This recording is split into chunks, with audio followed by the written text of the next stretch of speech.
Hasina unfit আসলে। সেটার কারণে সেটা বোঝা গেল যখন জয় আবার একটা সাক্ষাৎকার দিয়েছে, দিয়ে বলতেছে না মা আনফিট, আর মাকে ইন্ডিয়ানরা রেখে দিবে, ওখানে ভালো থাকবে উনি।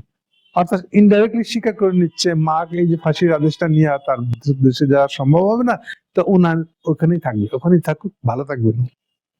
ইভেন সাংবাদিকটাকে জিজ্ঞেস করেছে তার মানে কি আপনার মায়ের তৎপরতার যুগ শেষ হয়ে যাচ্ছে? অনেকটা এরকম, এক ধরনের। সেও স্বীকার করে নিয়েছে। ফলে ওটা দিয়ে পরিষ্কার ছিল আমাদের কাছে যে হাসিনা নিজের সম্পর্কে কি মনে করে, ঠিক ফিরবে না। এই জন্য এটা আবার এই অ্যাডজাস্টমেন্ট গুলো হয়ে গেছে। অ্যাডজাস্টমেন্টের ফলশ্রুতি হলো এই যে হাসিনা ইন্ডিয়ানদের এখনকার যার কান্দে চড়ে বাংলাদেশে ফিরবে, তারা আবার আওয়ামী শাসন কায়েম করবে, সেটা হলো জয় অথবা পুতুল। এবং তাতে আবার গ্রিন সিগন্যাল দিয়ে দিল তারেক। কিন্তু আসলে কি ব্যাপারটা এত সহজ? তারেক ঠিক করে দিবে হাসিনা ফিরতে পারবে কি পারবে না। আচ্ছা, সে একই প্রশ্ন, তাহলে তারেকের কি লাভ? এই প্রসঙ্গে খুব সরাসরি একটা উত্তরটা দিই এবার। ইলেকশনের তারিখ হিসেবে আর হয়তো 2 দিন 4 দিন। আজকে অলরেডি 7 তারিখ, 8, 9, 10, 11, 4টা দিন, তার মধ্যে 48 ঘন্টা তো বাদই। ইলেকশন যদি হয়, ইলেকশনের ফল কি হবে? যদি হয় তাহলে ফল কি হবে? প্রথম আরেকটা প্রশ্ন হলো, ইলেকশন কি হতে পারবে? আমি আগে বলেছি, এখনো বলতেছি, এই সবটাই নির্ভর করতেছে ইউনূস সাহেবের উপরে। উনি যদি মনে করেন যে ইলেকশনটা কন্টিনিউ করবেন, হতে দিবেন, তাহলে হবে। যদি মনে করেন উনি হতে দিবেন না, তো হবে না। এটা হচ্ছে প্রথম প্রশ্নের উত্তর। দ্বিতীয় প্রশ্ন, যদি উনি ইলেকশন ঘটবার দিকে সুযোগ দেন, অথবা যে কোনো কারণে হোক জিনিসটা ফাইনালি ইলেকশনের দিকে চলে গেল, এইবার একটা বাজ পড়ার মতন কথা বলবো।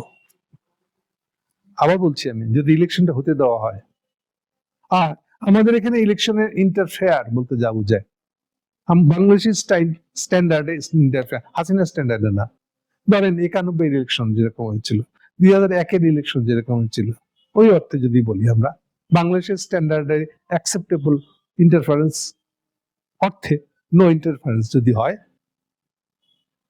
তাহলে জিতবে কিন্তু জামাত। আবার বলছি, জিতবে কিন্তু জামাত।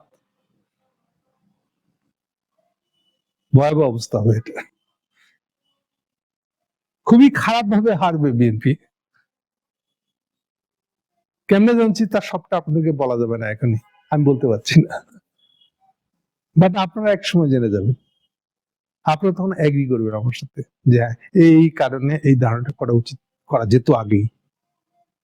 কিন্তু আবার বলছি, এর সাথে জড়িয়ে আছে কিন্তু যদি ইলেকশনটা হতে চান, ওকে, ইলেকশন যদি হয় তাহলে জামাত জিতবে। এখন সেই পর্যন্ত কি যাবে, সেগুলো একটা প্রশ্ন। সেকেন্ড প্রশ্নটা আরো মারাত্মক। এখন যেটা নিয়ে লড়াই চলতেছে, এইটা হলো জামাত এক প্যালপিটেশন, জামাতেরও একটা প্যালপিটেশন রয়েছে। জামাত যদি মনে করে গতকালকে পুলিশ অ্যাকশনটা দেখে ওর ভিতরে কি আছে বোঝা যাচ্ছে, এই যে এতক্ষণ ধরে ইন্টারফেয়ার করতে দিবে কি দিবে না বলা যাচ্ছে, ইন্টারফেয়ার করবে যারা, সেই ধরনের লোক রেডি আছে, তারা জাহাঙ্গীর সাহেবের কান্দে বন্দুক রেখে ফায়ার করে দিবে। তাতে ইউনূস সাহেব ওদেরকে ডাকুক বা না ডাকুক, অবস্থাটা এইরকম। ঠিক যেরকম ভাবে কালকে হাদির ইনকিলাব মঞ্চকে পিটানো হয়েছে, একদম সেই কায়দায়। কিন্তু এখন এদেরকে কি ইউনূস সাহেব কন্ট্রোল করতে পারবে? আমার সন্দেহ। ফলে এই পরিস্থিতিতে জামাতের মনে সন্দেহ ঢুকছে, এবং সন্দেহটা জেনুইন, যে এই পুলিশ বাহিনী দিয়ে যদি তার সাজা দিয়ে থাকে, পুরা পুলিশ বাহিনী, ইলেকশনের দিনকার পুলিশ বাহিনী, তাহলে কি হবে? বিগ প্রশ্ন। এইটার কথা চিন্তা করে জামাত ডিলেমায় পড়ে গেছে, যে তারা কি ওয়াকওভার দিবে, কোন মতে ইলেকশনটা হয়ে যায়, ইলেকশনের সে তো জিতবেই, এই খাতিরে সে এখন চুপ থাকবে, আজকে চুপ থাকবে, তারা তো সময় নেই, কিন্তু আজকে চুপ থাকতে হবে, কালকের দিনটা হাফ বেলা চুপ থাকলেই কিন্তু ইলেকশনটা হয়ে যাবে। তারপরে ইলেকশনের দিন আবিষ্কার করবে, হায় হায়, এই তো পুলিশ বাহিনী সব সাজা নিচ্ছে, পুরানো আওয়ামী লীগ পুলিশ বাহিনী গুলোকে জড়ো করছে, আওয়ামী কর্তা গুলোকে জড়ো করছে, সেনাবাহিনী কেউ কেউ তাকে পিছন থেকে সমর্থন দিয়েছে, আর বোকা গাদার মতন আমাদের জাহাঙ্গীর সাহেব এগুলার নায়ক হয়ে বসে আছে। এরকম হয়ে যাওয়ার সম্ভাবনা খুব বেশি। তাহলে জামাতের এই যে ডিলেমাটা, ও কি করবে? নাকি আজকে মিছিল বের করে দিবে ভোট বর্জন করলাম বললে? শিওর না।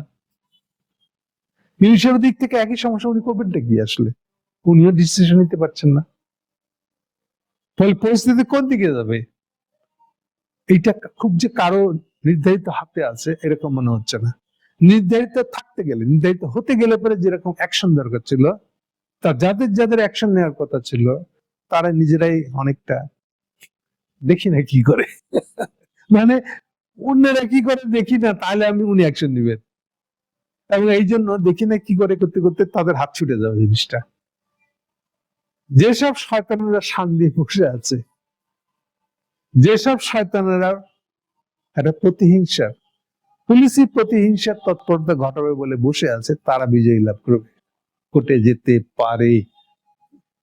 অর্থাৎ ন্যূনতম ইন্টারফারেন্স যদি না হয়, ছোটখাটো ইন্টারফারেন্স সত্ত্বেও যদি ইলেকশনটা হয়, জামাত জিতে যাবে। আর বিএনপি কে সাহায্য করবে কেউ না কেউ, যাতে ইন্টারফেয়ার করে ইলেকশনের দিনে পুরো জিনিসটাকে আওলা দেয়। তখন না ইউনূস সাহেব হাত কামড়াবে আর আপনারা কিছু করতে পারবে। ইউনূস সাহেব কিন্তু বুঝে যাওয়ার কথা ইতিমধ্যেই, তার ক্ষমতার বাইরে অনেক কিছু ঘটতেছে। গতকালকে পুলিশ অ্যাকশনটা তার ক্ষমতা অনুযায়ী হয় নাই, এবং পরে উনি বোকা হয়ে গেছেন, লেট নাইটে বোকা হয়েছেন। তার আগে পর্যন্ত উনি খুব খুশিতে ছিলেন।